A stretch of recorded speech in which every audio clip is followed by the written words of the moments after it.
క్రీస్తు శకం 33వ సంవత్సరం శుక్రవారం మధ్యాహ్నం సుమారు 3 గంటల సమయం.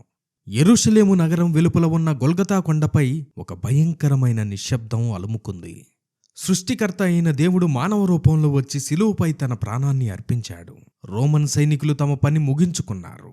యేసును వెంబడించిన శిష్యులంతా ప్రాణభయంతో తలో దిక్కుకు పారిపోయి దాక్కున్నారు. కథ ముగిసిపోయింది అని అనుకున్నారంతా. దేవుని దేహాన్ని అడగడానికి కూడా ఎవరికీ ధైర్యం లేని ఆ భయంకరమైన పరిస్థితుల్లో ఒక ఊహించని సంఘటన జరిగింది. ఈరోజు మనం పరిశుద్ధ గ్రంథంలోని మత్తయి, మార్కు, లూకా మరియు యోహాను సువార్తలలోని ఒక అద్భుతమైన విషయాన్ని చూడబోతున్నాం. ఆ శుక్రవారం సాయంత్రం జరిగిన ఆ 3 గంటల ఆపరేషన్ వెనుక దాగి ఉన్న రోమన్ల చట్టాలు, యూదుల కల్చర్, అలాగే వేల సంవత్సరాల నాటి ప్రవచనాల రహస్యాలను ఈ వీడియోలో డీకోడ్ చేద్దాం. మన రక్షకుడు ఛానల్ని వీక్షిస్తున్న మీ అందరికీ ప్రభు పేరిట శుభములు.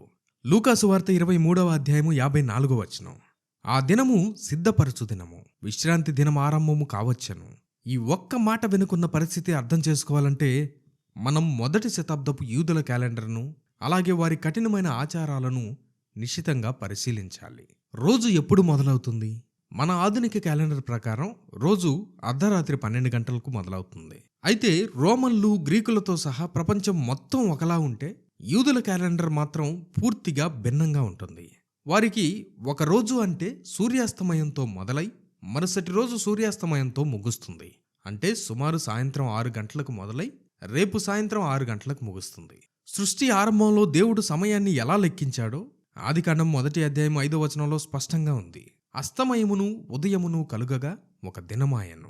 అలాగే దేవుడు వారికిచ్చిన ఖచ్చితమైన క్యాలెండర్ నియమం లేవీయ కాండము 23వ అధ్యాయము 32వ వచనంలో చూడొచ్చు. సాయంత్రము మొదలుకొని మరునాటి సాయంత్రము వరకు మీరు మీ విశ్రాంతి దినమును ఆచరింపవలను. అందుకే యేసుక్రీస్తు మధ్యాహ్నం 3 గంటలకు ప్రాణం విడిస్తే మరో 3 గంటల్లో అనగా సాయంత్రం 6 గంటలకు సూర్యుడు అస్తమిస్తాడు. అక్కడితో శుక్రవారం ముగిసిపోయి శనివారం సబ్బాతు రోజు మొదలైపోతుంది. మనం ఇందాక చెప్పుకున్నట్లు సాయంత్రం 6 గంటల నుండి అంటే సూర్యాస్తమయం నుండి వాళ్లకు రోజు మొదలవుతుంది. ఆ రోజు శుక్రవారం. కానీ అది కేవలం ఒక సాధారణ శుక్రవారం కాదు. రాబోయే సబ్బాతు విశ్రాంతి దినం, పస్కా పండుగ వారంతో కలిసి వస్తున్న మహా విశ్రాంతి దినం, హై సబ్బాత్ అంటారు. యోహాను సువార్త 19వ అధ్యాయం 31వ వచనం. ఆ విశ్రాంతి దినము మహాదినము అంటే హై సబ్బాత్ లేదా గ్రీకులో మెగాస్ షబాటన్ అని అంటారు. యూదులకు పస్కా పండుగ మరియు పులియని రొట్టెల పండుగ కలిసి వచ్చే వారం అది. ఆ పండుగలోనే వచ్చే మొదటి రోజును కూడా ప్రత్యేక సబ్బాత్గా ఆచరిస్తారు. యేసు సిలువ వేయబడిన ఆ సంవత్సరంలో వారం వారం వచ్చే సాధారణ సబ్బాత్, అలాగే పండుగ వలన వచ్చే ప్రత్యేక సబ్బాత్ రెండూ ఒకే రోజున కలిశాయి. శనివారం రోజు 2 పవిత్ర దినాలు ఒకే రోజు రావడం వల్ల అది మహా విశ్రాంతి దినంగా మారింది. ఆ రోజున ఎవరైనా చిన్న తప్పు చేసినా దాని తీవ్రత రెట్టింపు ఉంటుంది. సబ్బాత్ చట్టాలు ఎంత కఠినంగా ఉంటాయంటే సబ్బాత్ రోజున పని చేయకూడదు అంటే కేవలం ఆఫీసుకి లేదా పొలానికి వెళ్ళకపోవడం కాదు. యూదుల మౌలిక ధర్మశాస్త్రం ఓరల్ తోరా అయిన మిష్నాలోని షబ్బాత్ అనే అధ్యాయంలో ఆ రోజు చేయకూడని పనులను 39 రకాలుగా విభజించారు. వీటిని 39 మెలాచాట్ అంటారు. వాటిలో కొన్నిటిని చూద్దాం. ఒక ప్రదేశం నుండి మరో ప్రదేశానికి కనీసం ఒక ఆవగింజంత బరువును కూడా మోసుకొని వెళ్ళకూడదు, ముడి వేయకూడదు, నిప్పు అంటించకూడదు, శవాన్ని ముట్టుకోకూడదు, రక్తం అంటకూడదు, ఆఖరికి అద్దంలో మొహం కూడా చూసుకోకూడదు. ఒకవేళ తెల్ల వెంట్రుక కనిపిస్తే పీకేస్తారేమో అన్న భయంతో. శిక్ష ఎంత కఠినం! సంఖ్యాకాండము 15వ అధ్యాయం 32 నుండి 36 వచనాలు చూస్తే మోషే కాలంలో ఒక వ్యక్తి సబ్బాత్ రోజున కేవలం కట్టెలేరుకున్నందుకు దేవుని ఆజ్ఞ ప్రకారం ప్రజలంతా కలిసి అతన్ని రాళ్లతో కొట్టి చంపేశారు. కేవలం కట్టెలు ఏరుకున్నందుకే మరణశిక్ష పడితే ఆ దినాన ఏ చిన్న పని చేసినా, కనీసం ఒక వస్తువును ఎత్తి వేరే చోట పెట్టినా అది దైవద్రోహంగా కఠిన శిక్షకు అర్హమైన నేరంగా పరిగణించబడుతుంది. దీనికి తోడు ద్వితీయోపదేశ కాండము 21వ అధ్యాయము 22, 23 వచనాలు చూస్తే ఉరి తీయబడిన శవం రాత్రిపూట చెట్టు మీద ఉంటే ఆ దేశం మొత్తం అపవిత్రం అవుతుంది. దేవుని శాపం ఆ భూమిపైకి వస్తుంది. సో వీటన్నిటిని బట్టి ఆ మరుసటి రోజు పస్కా పండుగ కాబట్టి, సబ్బాత్ రోజు కాబట్టి ఆ శవాలు శిలువపై ఉంటే ఆ దేశం, ఆ పండుగ అపవిత్రం అయిపోతాయని యూదుల నాయకులు భయపడ్డారు. ఇప్పుడు యేసు దేహం ఉన్న గొల్గొతా కొండ వైపు చూడండి. ఆ సాయంత్రం 6 గంటలు దాటితే శిలువపైనున్న ఇనుప మేకులను లాగడం, బరువైన ఆ దేహాన్ని కిందకి దించడం, ఆ రక్తాన్ని కడగడం, 30 కిలోల సుగంధ ద్రవ్యాలు మోసుకురావడం, ఆ దేహానికి బట్టలు చుట్టి ముడివేయడం, భారీ రాయిని దొర్లించటం, ఇవన్నీ చేస్తే యూదుల చట్ట ప్రకారం ఎవరికైనా అక్కడికక్కడే మరణశిక్ష పడుతుంది. అందుకే ఆ 3 గంటల సమయం ఒక టైం బాంబులాగా గడిచిపోతుంది. సూర్యుడు అస్తమించేలోపు ఆ దేహాన్ని సురక్షితమైన స్థానానికి చేర్చకపోతే ఆ దేహాన్ని ఎవరూ ముట్టుకోవడానికి వీల్లేదు. ఎందుకంటే సబ్బాతు టైంలోకి వాళ్ళు వచ్చేస్తారు కాబట్టి. యేసుక్రీస్తు శిలువపై సమాప్తమైనది అని పలికి ప్రాణం విడిచింది సరిగ్గా మధ్యాహ్నం 3 గంటలకు. సబ్బాతు మొదలయ్యేది సాయంత్రం 6 గంటలకు. అంటే ఇప్పుడు ఇందాక నేను పైన చెప్పిన ప్రాసెస్ మొత్తం చేయడానికి మధ్యలో వాళ్ళకున్నది కేవలం 3 గంటలు మాత్రమే. చరిత్రలో ఎన్నడూ లేని విధంగా ఆ 3 గంటల్లో సమయం ఒక బాంబు టైమర్లా టిక్ టిక్ మని గడిచిపోతుంది. ఆ కళ్ళెదుట కనిపిస్తున్న కొద్ది సమయంలో జరగాల్సిన పనులేంటో చూడండి. మొదటిగా గొల్గతా కొండ మీద నుండి పరిగెత్తుకుంటూ వెళ్లి రోమన్ గవర్నర్ పిలాతును కలిసి దేహాన్ని ఇవ్వమని అడగాలి. రెండవదిగా పిలాతు తన సైనికుణ్ణి పంపి మరణాన్ని నిర్ధారించుకోవాలి. మూడవదిగా ఆ తర్వాత తిరిగి గొల్గతాకు వచ్చి రోమన్ సైనికుల సమక్షంలో శిలువపై నుండి దేహాన్ని కిందకి దించాలి. చేతులకు కాళ్లకు కొట్టిన బలమైన ఇనుప మేకులను దేహం విరగకుండా అత్యంత శ్రమతో లాగాలి. నాలుగవదిగా ఆ రక్తమోడుతున్న దేహాన్ని యూదుల ఆచారం ప్రకారం శుభ్రం చేయాలి. నూనెలు పూయాలి, నారబట్టతో చుట్టాలి. ఐదవదిగా దాన్ని ఎవరూ చూడని ఒక కొత్త సమాధి వద్దకు మోసుకుని వెళ్లి ఆ భారీ రాయిని దొర్లించి ద్వారం మూసేయాలి. సమయం 3 అయింది. ఇక్కడి నుంచి జరగాల్సిన పనులన్నీ ఇవే. ఇదంతా సూర్యుడు అస్తమించకముందే, అంటే ఆకాశంలో వెలుగు ఉండగానే జరిగి తీరాలి. ఒకవేళ ఆ సాయంత్రం 6 గంటలలోపు ఈ పనులన్నీ పూర్తి కాకపోతే ఏమవుతుంది? ఆ సమయం దాటితే ఏ యూదుడు శవాన్ని ముట్టుకోవడానికి వీల్లేదు. అప్పుడు రోమన్ సైనికులకు ఉన్న ఒకే ఒక్క ఆప్షన్, ఆ దేహాన్ని శిలువపై నుండి లాగి రాజద్రోహులను, నేరస్తులను పడవేసే ఒక సాధారణ చెత్తగుంటలో అనామకుళ్లా విసిరేయటం. లోక పాపాలను మోసిన దేవాతి దేవుని దేహానికి ఎంతటి ఘోరమైన అవమానం రాబోతుందో అని సృష్టి అంతా వణుకుతున్న సస్పెన్స్ సమయం అది. శిష్యులు పారిపోయారు, బంధువులు దగ్గరకు రాలేని పరిస్థితి. అప్పుడు ఏం జరుగుతుందా అని దేవదూతలు సైతం ఊపిరి బిగబట్టి చూస్తున్న ఆ క్షణంలో సరిగ్గా అప్పుడే ఎవరూ ఊహించని ఒక వ్యక్తి తెర మీదకొచ్చాడు. అతనే అరిమతయ్యే యోసేపు. ఎవరి అరిమతయ్యే యోసేపు? మత్తయి సువార్త 27వ అధ్యాయం 57వ వచనం. యేసు శిష్యుడుగానున్న అరిమతయ్య యోసేపు ధనవంతుడు. మార్కు సువార్త 15వ అధ్యాయం 43వ వచనం. అతడు ఘనత వహించిన ఒక సభ్యుడు, దేవుని రాజ్యం కొరకు ఎదురు చూస్తున్నాడు. లూకా సువార్త 23వ అధ్యాయం 50-51 వచనాలు. అతడు సజ్జనుడును నీతిమంతుడునై ఉన్నాడు. యోహాను సువార్త 19వ అధ్యాయము 38వ వచనం. యేసు రహస్య శిష్యుడు. పరిశుద్ధ గ్రంథం ఆయనను ఘనత వహించిన ఒక సభ్యుడు అని పిలుస్తుంది. దీని అర్థం అతను సామాన్యుడు కాదు. యూదుల అత్యున్నత న్యాయస్థానం అనే సన్హెద్రిన్లో ఆయన ఒక కౌన్సిల్ మెంబర్. అంటే అప్పటి సమాజంలో ఆయన ఒక విఐపి. యెరూషలేము లాంటి నగరంలో కొండలను తొలిచి సొంత సమాధిని సిద్ధం చేయించుకున్నాడంటే ఆయన ఆర్థికంగా ఎంత బలవంతుడో అర్థం చేసుకోవచ్చు. యూదుల నాయకులకు భయపడి ఇంతకాలం తన భక్తిని దాచుకున్నాడు. కానీ యేసు మరణించిన ఆ క్లిష్ట సమయంలో అసలైన శిష్యులందరూ పారిపోగా ఈ రహస్య శిష్యుడు బహిరంగంగా ముందుకొచ్చాడు.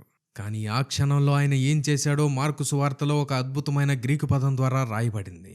యోసేపు తెగించి పిలాతునొద్దకు వెళ్లి దేహమునడిగెను. ఇక్కడ వాడిన గ్రీకు పదం టోల్మెసాస్. టోల్మెసాస్ అంటే అర్థం ఏంటో తెలుసా? తన ప్రాణానికి అత్యంత భయంకరమైన ప్రమాదం పొంచి ఉందని తెలిసినా సరే గుండె నిండా ధైర్యంతో అడుగు ముందుకు వేయడం. యోసేపు తీసుకున్న రిస్క్ కేవలం భక్తికి సంబంధించింది కాదు, అది ఆయన జీవితానికే ప్రమాదం. రోమన్ల దృష్టిలో యేసు ఒక నేరస్తుడు, రాజద్రోహి. అలాంటి వ్యక్తి మృతదేహం కోసం వెళ్లడం అంటే రోమన్ గవర్నర్ పిలాతు దృష్టిలో యోసేపు కూడా ఒక తిరుగుబాటుదారుడిగా ముద్రపడే అవకాశం ఉంది. సన్హెద్రిన్ సభ్యులందరూ కలిసి యేసును చంపాలని ప్లాన్ చేశారు. ఇప్పుడు అదే సభ్యులలో ఒకడైన యోసేపు వెళ్లి ఆయన దేహాన్ని అడిగితే మిగిలిన సభ్యులు ఆయనను పదవి నుండి తీసేస్తారు లేదా సమాజం నుండి వెలివేస్తారు. ఈ రెండింటికంటే రెట్టింపు ప్రమాదం ఏంటో తెలుసా?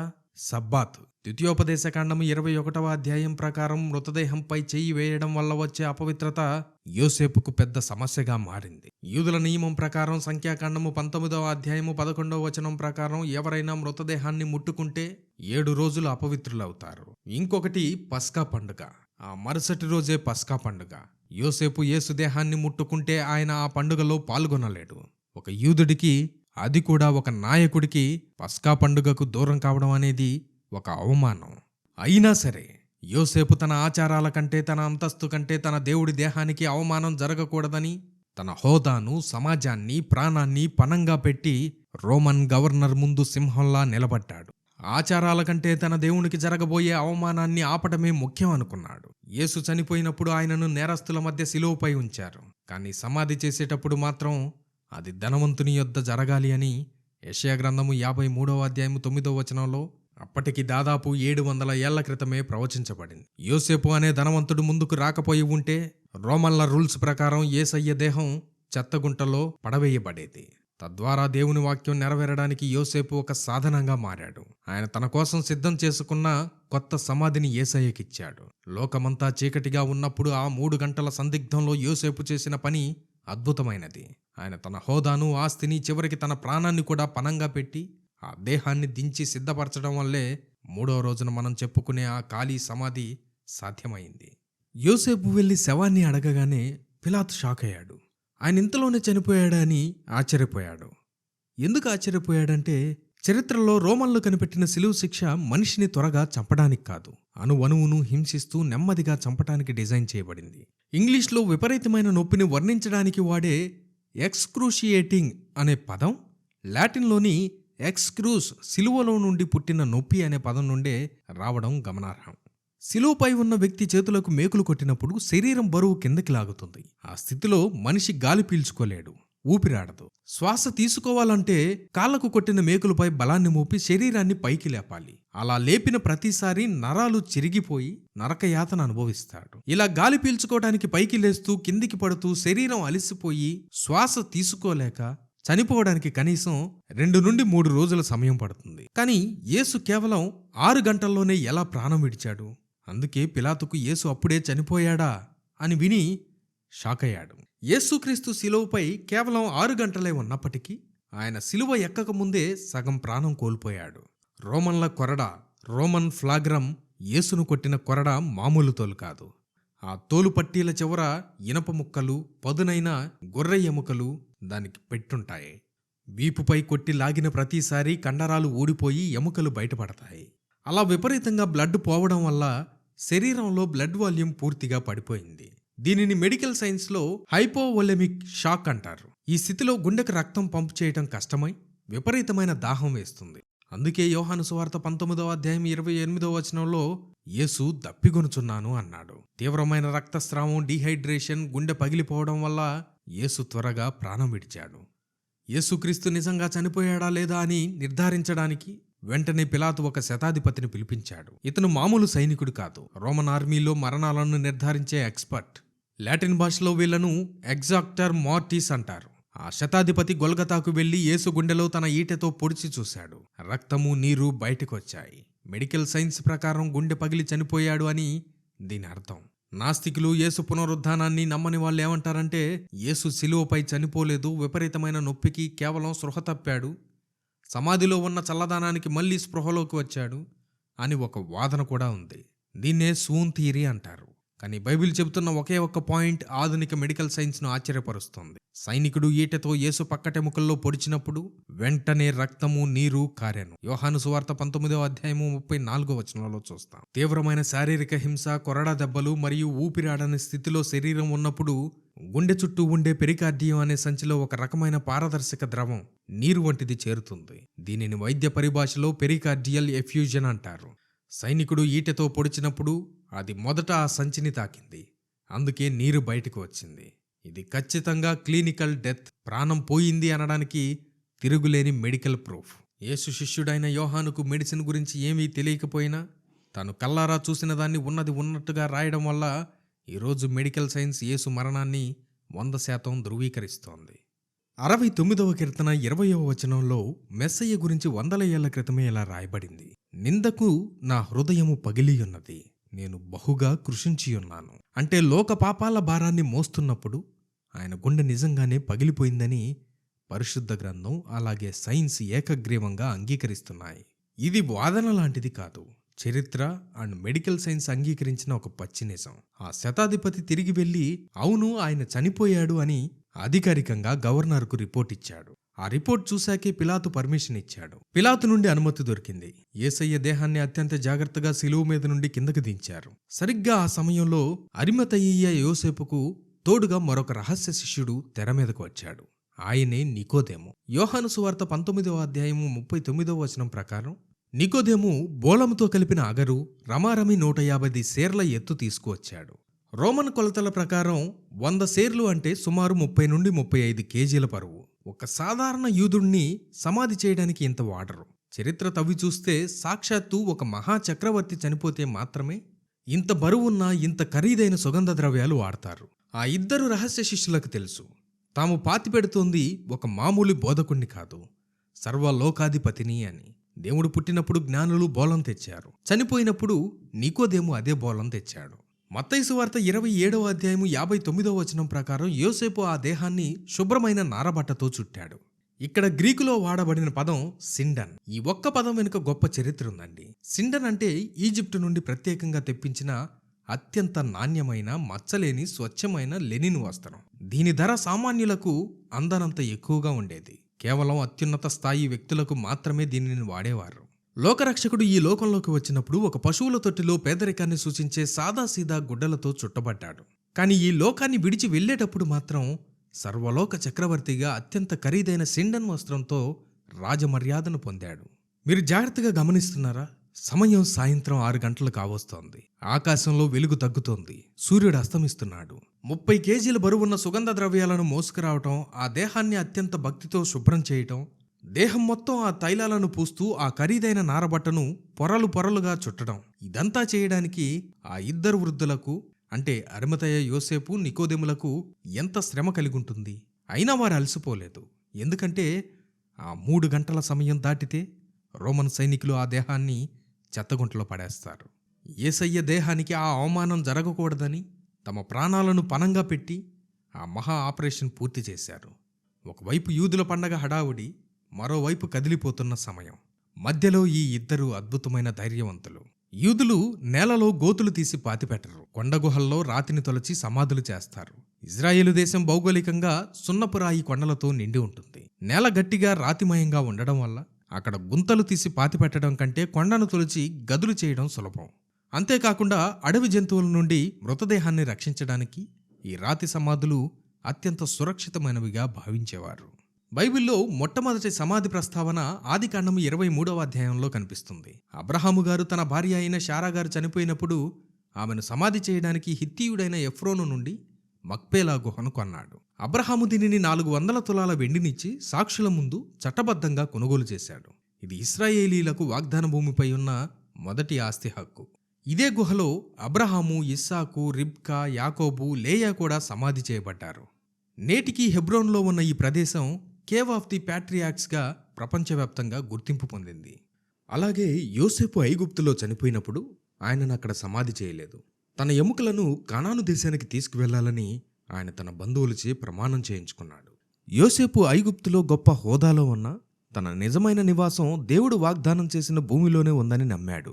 అందుకే ఆయన ఎముకలను 400 ఏళ్ల పాటు భద్రపరిచారు. ఇశ్రాయేలీయులు ఐగుప్తు నుండి బయలుదేరినప్పుడు మోషే ఆ ఎముకలను వెంట తెచ్చుకున్నాడు. అరణ్యంలో 40 ఏళ్ల పాటు ఆ ఎముకల పెట్టెను మోస్తూ చివరకు యెహోషువ నాయకత్వంలో షెకెములోని అబ్రహాము కొన్న పొలంలో ఆయనను సమాధి చేశారు. యేసయ్య కాలం నాటి ధనవంతుల సమాధులు ఎలా ఉండేవో పురావస్తు శాస్త్రం వివరిస్తుంది. సాధారణంగా సమాధిలో 2 భాగాలుంటాయి. మొదటిది దేహాన్ని ఉంచే గది, రెండవది ఎముకలను భద్రపరిచే చోటు. గోడకు పక్కగా ఒక బెంచీ లాంటి నిర్మాణం ఉంటుంది. యేసయ్య దేహాన్ని ఇలాంటి దానిపైనే ఉంచి ఉండొచ్చు. యూదుల ఆచారం ప్రకారం 1 సంవత్సరం తర్వాత మాంసం అంతా కరిగిపోయాక ఎముకలను సేకరించి ఒక చిన్న రాతి పెట్టెలో ఉంచుతారు. దీనినే పితరుల చెంతకు చేరడం అంటారు.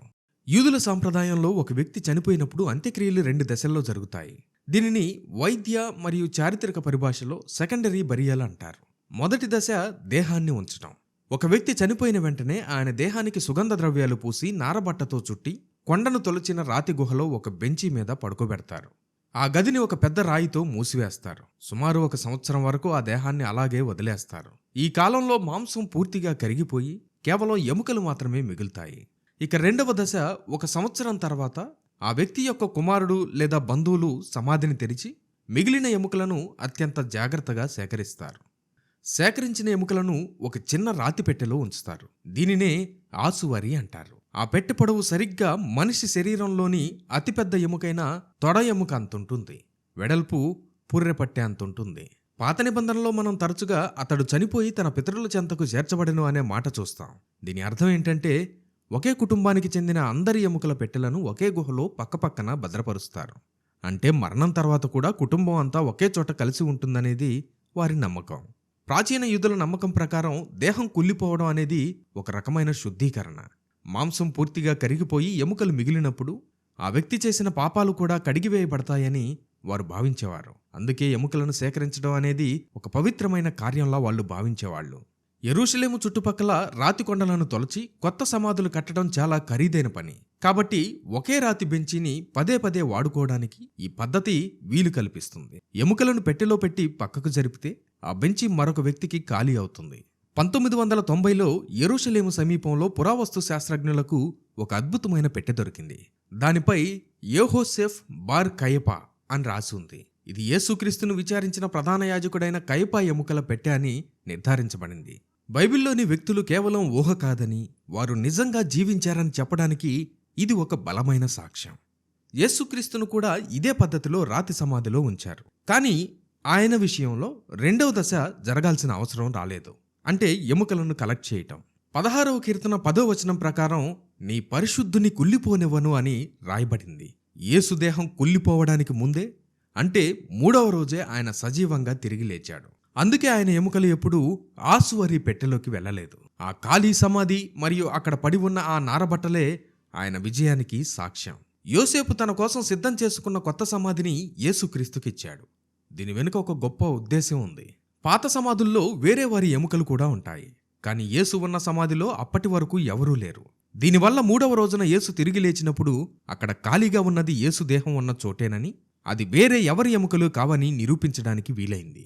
యెషయా గ్రంథము 53వ అధ్యాయము 9వ వచనం ప్రకారం ఆయన ధనవంతుని యొద్ద సమాధి చేయబడాలి. ఒక సామాన్య వడ్రంగిగా జీవించిన యేసుక్రీస్తు తన మరణంలో ఒక ధనవంతుడి అంటే అరిమతయ యోసేపు సమాధిని పొందడం దైవ సంకల్పం.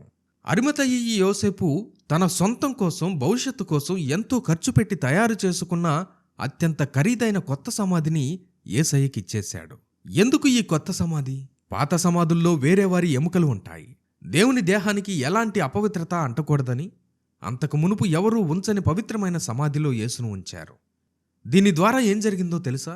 యేసయ్య పుట్టక మునుపు సుమారు 700 ఏళ్ల క్రితం యెషయా ప్రవక్త చెప్పిన ప్రవచనం అతడు ధనవంతుని యొద్ద సమాధి చేయబడెను.